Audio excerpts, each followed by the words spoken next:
Hello students, welcome to ज्ञान अभियान। आज की इस क्लास में हम पढ़ेंगे कक्षा 8वीं की हिंदी की पाठ्य पुस्तक का अध्याय 11, जब सिनेमा ने बोलना सीखा। सिनेमा जो मूवीज हम देखते हैं, है ना, जो पिक्चर हम देखते हैं उसी के बारे में कि कैसे शुरू हुआ, कहाँ से शुरू हुआ, उसकी सारी कहानी यहाँ पर हम पढ़ने वाले हैं। वे सभी सजीव हैं। सजीव मतलब जो सांस लेते हैं, जिसे हम लिविंग थिंग्स भी कहते हैं। सांस ले रहे हैं, 100% बोल रहे हैं, 78 मुर्दा इंसान जिंदा हो गए, उनको बोलते बातें करते देख। बहुत ही सही बात है कि वे सभी सजीव है, सांस ले रहे हैं, 100% बोल रहे हैं, 78 मुर्दा इंसान जिंदा हो गए, उनको बोलते बातें करते देखो। कि जब हम मूवीज देखने जाते हैं तो क्या वहाँ पे जितने भी सिनेमा हॉल में लोग बैठे हुए हैं वो सबके सब चुपचाप देखते हैं, और जो पिक्चर चल रही होती है उसके अंदर जो व्यक्ति, जो कलाकार है, सिर्फ वही बोलते हैं। इसका मतलब क्या, हम जो वहाँ बैठे हुए मूवीज देखने वाले सभी शांत है, निर्जीव है। देश की पहली सवाक बोलती फिल्म आलम आरा के पोस्टरों पर विज्ञापन की ये पंक्तियां लिखी हुई थी। 14 मार्च 1931 की यह ऐतिहासिक तारीख भारतीय सिनेमा में बड़े बदलाव का दिन था। 14 मार्च 1931 जो जिस दिन ये भारतीय सिनेमा, जो हमारे जो मूवीज है, पिक्चर का जो पूरा संसार है, उसके लिए बड़ा ही महत्वपूर्ण दिन था। इसी दिन पहली बार भारत के सिनेमा ने बोलना सीखा था। बोलना सीखा में उस दिन फिल्मों की शुरुआत हुई थी। हालांकि वह दौर ऐसा था जब मूक सिनेमा लोकप्रियता के शिखर पर था। मूक यानी जो बोल नहीं सकता। पहली बोलती फिल्म जिस साल प्रदर्शित हुई उसी साल कई मूक फिल्में भी विभिन्न भाषाओं में बनी, मगर बोलती फिल्मों का नया दौर शुरू हो गया था। पहले क्या थे, जो मूवीज बनती थी उसमें जो कलाकार थे वो बात जो करते थे हमें सुनाई नहीं पड़ता, बिल्कुल चुपचाप वो लोग सिर्फ और सिर्फ अपने अपने हाथ से, अपने पैरों से जो है एक्शन क्या करते थे, और एक्शंस को ही देखकर हम लोग अंदाजा लगाते थे कि उस फिल्म के अंदर या जो सीन सामने चल रहा है उसके अंदर क्या करा जा रहा है, या फिर वो क्या कहने की कोशिश कर रहे हैं। लेकिन उसके बाद जो फिल्मों का दौर बदला, चुपचाप बनी फिल्मों के बदले ऐसी फिल्में बनने लगी जहाँ पे लोग कलाकार आपस में बातचीत किया करते थे। पहली बोलती फिल्म आलम आरा बनाने वाले फिल्मकार थे अर्देशीर एम ईरानी, ये नाम है व्यक्ति का, जिसने सबसे पहली फिल्म बनाई, ऐसी फिल्म जिसके अंदर जो कलाकार थे वो आपस में बोला करते थे। अर्देशीर ने 1929 में हॉलीवुड की एक बोलती फिल्म शो बोट देखी और उसके मन में बोलती फिल्म बनाने की इच्छा जगी। कैसे जगी? जब उसने हॉलीवुड की फिल्म देखी। बॉलीवुड वो फिल्म होती है जो हमारे हिंदुस्तान में बनती है, और बॉलीवुड की वो फिल्में जो हिंदुस्तान से बाहर दूसरे देशों में बनती है, हॉलीवुड की फिल्में कहलाती हैं। तो जब एम ईरानी ने दूसरे देशों की हॉलीवुड की फिल्म देखी, उसमें देखा कलाकार आपस में बातचीत कर रहे हैं और उनकी बातों को देखने वाला व्यक्ति सुन भी सकता है, तो उसको देखकर एम ईरानी के मन में ख्याल आया कि जब दूसरे देश में ऐसी फिल्में बन सकती हैं तो हमारे देश में क्यों नहीं, हम भी क्यों नहीं बना सकते। और ये सोचकर उन्होंने पहली फिल्म बनाई आलम आरा। पारसी रंगमंच के एक लोकप्रिय नाटक को आधार बनाकर उन्होंने अपनी फिल्म की पटकथा लिखी। इस नाटक के कई गाने ज्यों के त्यों फिल्म में ले लिए गए। एक इंटरव्यू में अर्देशीर ने उस वक्त कहा था, हमारे पास कोई संवाद लेखक नहीं था, गीतकार नहीं था, संगीतकार नहीं था, इन सब की शुरुआत होनी थी। अर्देशीर ने फिल्म के गानों के लिए स्वयं की धुनें चुनी। फिल्म के संगीत में महज 3 वाद्य, तबला, हारमोनियम और वायलिन का इस्तेमाल किया था। यानी कि जो फिल्म बनाई गई उसके लिए कोई गीतकार नहीं था, यानी कि ऐसा व्यक्ति नहीं था जो गीत लिखे, गाना लिखने वाला कोई था, फिल्म की कहानी लिखने वाला भी कोई नहीं था, और बहुत सारे जो म्यूजिकल इंस्ट्रूमेंट्स होते हैं उन सबका प्रयोग भी नहीं किया गया। सिर्फ 3 चीज़ों का यूज़ किया गया, उसके अंदर सिर्फ तबला, हारमोनियम और वायलिन का प्रयोग किया गया था। आलम आरा में संगीतकार या गीतकार में स्वतंत्र रूप से किसी का नाम नहीं डाला गया। इस फिल्म में पहले पार्श्व गायक बने डब्ल्यू.एम. खान। डब्ल्यू.एम. खान ने इसके अंदर गाया था। पहला गाना था दे दे खुदा के नाम पर प्यारे, अगर देने की ताकत है। ये इस गाने के बोल थे जो सबसे पहले उस फिल्म में गाए गए, जो फिल्म जिसके अंदर हम आवाजों को सुन सकते। इसका पहला गाना था दे दे खुदा के नाम पर प्यारे, दे दे खुदा के नाम पर प्यारे, अगर देने की ताकत है। आलम आरा का संगीत उस समय डिस्क फॉर्म में रिकॉर्ड नहीं किया जा सका। फिल्म की शूटिंग शुरू हुई तो साउंड के कारण इसकी शूटिंग रात में करनी पड़ती थी। अब साउंड की प्रॉब्लम थी, आवाज़ की प्रॉब्लम थी, नॉइस शोर होता था। तो क्या करते थे जो फिल्म के लोग थे, इसकी पूरी की पूरी शूटिंग रात के समय करते थे, क्योंकि रात के समय शोर नहीं के बराबर होता है। मूक युग की अधिकतर फिल्मों को दिन के प्रकाश में शूट कर लिया जाता था, मगर आलम आरा की शूटिंग रात में होने का कारण इसमें कृत्रिम प्रकाश व्यवस्था करनी पड़ी। अब जब रात को शूटिंग होगी किसी भी फिल्म की, तो क्या भाई रोशनी चाहिए, बिना रोशनी तो काम हो गए, तो क्या करते थे, वहां पे लाइटों का यूज किया गया, लाइटें वहां पर लगाई गई। यहीं से प्रकाश प्रणाली बनी जो आगे फिल्म निर्माण का जरूरी हिस्सा बनी, और यहीं से लाइट का रोशनी का प्रयोग करना शुरू हो गया। आलम आरा ने भविष्य के कई स्टार और तकनीशियन तो दिए ही, अर्देशीर की कंपनी तक ने भारतीय सिनेमा के लिए 150 से अधिक मूक और लगभग 100 सवाक फिल्में बनाई, यानी कि ऐसी फिल्में जो कि इसमें आवाज नहीं थी, लगभग 150 फिल्में बनाई, और 100 फिल्में ऐसी जिसमें आवाज थी, यानी कि हम उसकी बातों को सुन सकते थे। Alam Ara film Arabian night जैसी फैंटेसी थी। फिल्म ने हिंदी उर्दू के मेल वाली हिंदुस्तान भाषा को लोकप्रिय बनाया। इसमें गीत, संगीत तथा नृत्य के अनोखे संयोजन थे। फिल्म की नायिका यानी जो उसकी हीरोइन थी जुबेदा थी, नायक थे विट्ठल। वे उस दौर के सर्वाधिक पारिश्रमिक पाने वाले स्टार थे, यानी कि जो स्टार थे सबसे ज्यादा इनको अपने काम का पैसा उनको दिया जाता था। ये बहुत ही माने हुए कलाकार थे उस समय के। उनके चयन को लेकर भी एक किस्सा काफी चर्चित है। विट्ठल को उर्दू बोलने में मुश्किलें आती थी। पहले उनका बतौर नायक चयन किया गया, मगर इसी कमी के कारण उन्हें हटाकर उनकी जगह महबूब को नायक बना दिया गया। विट्ठल नाराज हो गए और अपना हक पाने के लिए उन्होंने मुकदमा कर दिया। क्या क्या इसके जो नायक थे विट्ठल, उनको भी उर्दू नहीं आती, तो फिल्म की जो भाषा यूज करी गई थी, जो प्रयोग की गई थी, वो उर्दू भाषा थी।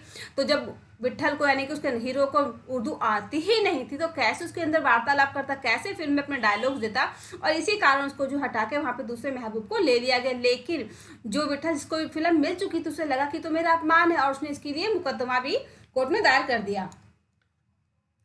उस दौर में उनका मुकदमा मोहम्मद अली जिन्ना ने लड़ा, जो तब के मशहूर वकील हुआ करते थे। किसने लड़ा ये मुकदमा? मोहम्मद अली जिन्ना, जो कि बहुत ही मशहूर वकील थे। विट्ठल मुकदमा जीते और भारत की पहली बोलती फिल्म के नायक बने। उनकी कामयाबी आगे भी जारी रही। मराठी और हिंदी फिल्मों में वे लंबे समय तक नायक और स्टंटमैन के रूप में सक्रिय रहे।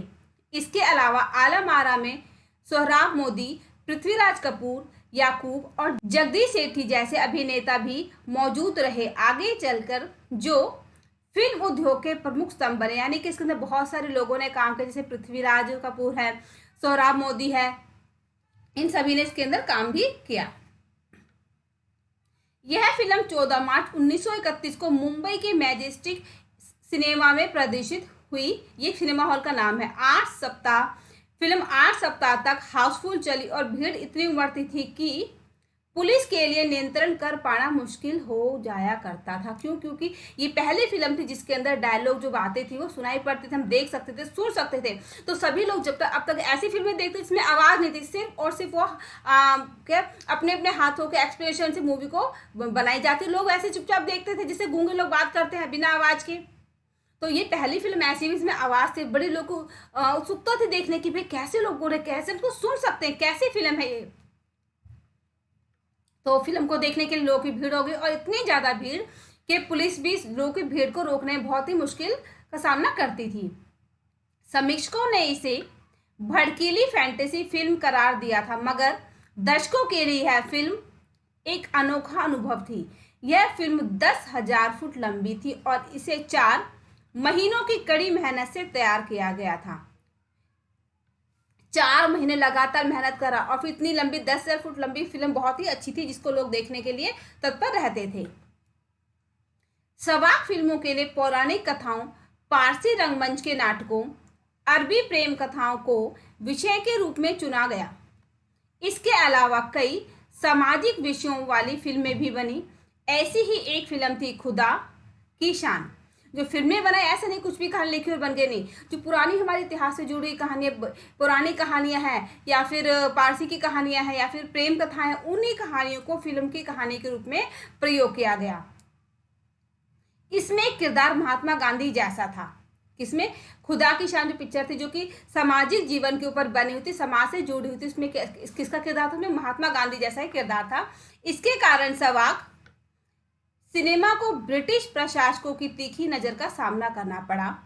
सवाक सिनेमा के नए दौर की शुरुआत कराने वाले निर्माता निर्देशक आदेशित इतने विनम्र थे कि जब 1956 में आलम आरा के निर्देशन के 25 वर्ष पूरे होने पर उन्हें सम्मानित किया गया। उन्हें भारतीय सवाक फिल्मों का पिता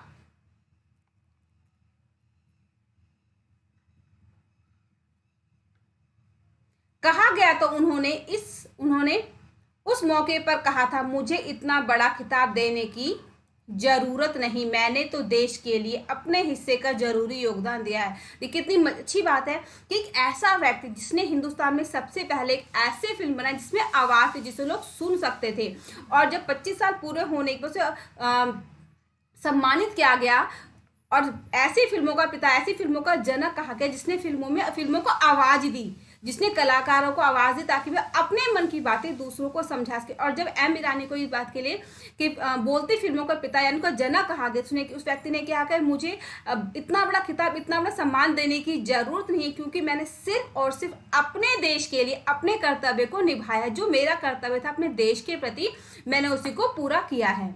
जब पहली बार सिनेमा ने बोलना सीख लिया, सिनेमा में काम करने के लिए पढ़े लिखे अभिनेता अभिनेत्रियों की जरूरत भी शुरू हुई, क्योंकि अब संवाद भी बोलने थे। सिर्फ अभिनय से काम नहीं चलने वाला था। मूक फिल्मों के दौर में तो पहलवान जैसे शरीर वाले, स्टंट करने वाले और उछल कूद करने वाले अभिनेताओं से काम चल जाया करता था। अब उन्हें संवाद बोलना था और गायन के प्रतिभा की कदर भी होने लगी थी। इसलिए आलम आरा के बाद आरंभिक सवाक दौर की फिल्मों में कई गायक अभिनेता बड़े पर्दे पर नजर आने लगे। पहले क्या था, जब ऐसी फिल्में जिसमें आवाज नहीं थी तो कोई भी आया, किसी ने नहीं बोलना तो किसी को है नहीं, कोई सुनने वाला था नहीं, उससे फिल्में बनी, उसमें अपने सबने अपना किरदार निभा और फिल्में खत्म हो जाती थी। लेकिन जब समय बदल गया और ऐसी फिल्में बनने लगी इसमें लोग, जो कलाकार थे, संवाद बोला करते थे, तो उन संवादों के बीच मनोरंजन के लिए गाने भी डाले जाते थे। अब गाने ऐसा तो नहीं कि कोई भी गा देगा, तो गाने के लिए प्रमुख रूप से जो ऐसा व्यक्ति चुना जाता था जो गीतकारों से गाने की सही सोच और समझ हो। तो जो गाने वाले लोग थे उनका भी इसमें महत्व बढ़ गया। हिंदी, उर्दू भाषाओं का महत्व बढ़ा। सिनेमा में देह और तकनीक की भाषा की जगह जन प्रचलित बोलचाल की भाषाओं का दाखिला हुआ। सिनेमा ज्यादा देसी हुआ, एक तरह नई आजादी थी जिससे आगे चलकर हमारे दैनिक और सार्वजनिक जीवन का प्रतिबिंब फिल्मों में बेहतर होकर उभरने लगा। अभिनेताओं अभिनेत्रियों की लोकप्रियता का असर उस दौर के दर्शकों पर भी खूब पड़ रहा था। माधुरी नाम की फिल्म में नायिका सुलोचना की हेयर स्टाइल उस दौर में औरतों में लोकप्रिय थी। औरतें अपनी केश सज्जा उसी तरह कर रही थी। अदेशिर ईरानी की फिल्मों में भारतीय के अलावा ईरानी कलाकारों ने भी अभिनय किया था। स्वयं आलम आरा भारत के अलावा श्रीलंका, बर्मा और पश्चिम एशिया में पसंद की गई। ऐसा नहीं कि जो फिल्म बनी आरामाला भारत के अंदर वो सिर्फ भारत में लोगों को पसंद है, बल्कि श्रीलंका में, बर्मा में और जो आस पड़ोस के देश थे वहां पर भी इसको बहुत पसंद किया गया। और इस फिल्म की जो हीरोइन थी उसने जो अपने बालों का जो स्टाइल बनाया था, उस स्टाइल को उस समय की औरतों ने बहुत पसंद किया और सभी वैसे अपने बालों को सजाने लगी। भारतीय सिनेमा के जनक फाल्के को सवाक सिनेमा के जनक अदेशिर ईरानी की उपलब्धि को अपनाना ही था, क्योंकि वहां से सिनेमा का नया युग शुरू हो गया था। अब फिल्मों में बदलाव आ गया और ऐसा बदलाव जो कि हमेशा आगे की ओर बढ़ता ही चला जाएगा, पीछे की ओर मुड़कर कभी भी नहीं देखेगा। यही बदलाव शुरू हुआ। ये थी फिल्मों की कहानी, बोलते हुए फिल्मों की कहानी, जिसको हमें बताया श्री प्रदीप तिवारी जी ने। तो मुझे उम्मीद है जो अभी हमने पढ़ा फिल्मों के बारे में, आप सबको इस जानकारी को प्राप्त करके आपको बहुत मजा आया होगा। तो मिलते हैं अपने अगले वीडियो में, तब तक के लिए गुड बाय।